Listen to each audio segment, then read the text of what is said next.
কেঁচা পাটৰ যোৰা গাড়ী দিয়া বহুতেই ধুনীয়া কাপোৰ।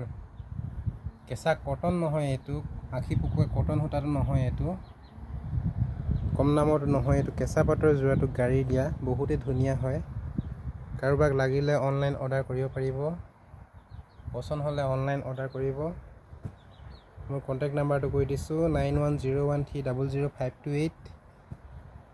অৰ্ডাৰ কৰিব আৰু মোৰ ইউটিউব চেনেলটো ছাবস্ক্ৰাইব কৰি থ'ব। BBlog09 ইউটিউব চেনেলটো ছাবস্ক্ৰাইব কৰি থ'ব। নতুন নতুন ভিডিঅ'বিলাক পাই থাকিব আৰু ওচৰতে থকা কাষতে থকা বেল আইকনটো দবাই দিব, তেতিয়া নটিফিকেশ্যনবিলাক আগতীয়াকৈ পাব। ভিডিঅ' দিয়াৰ লগে লগে আপোনালোকে পাব প্ৰথমতে। লাগিলে ক'ব, বহুতেই ধুনীয়া হয়। দামটো বহুত কম হয়, মাত্ৰ আপোনালোকে পাব 1280 টকাত। এইটো যোৰা 1280 টকাত পাব। অৰ্ডাৰ কৰক, অৰ্ডাৰ কৰক।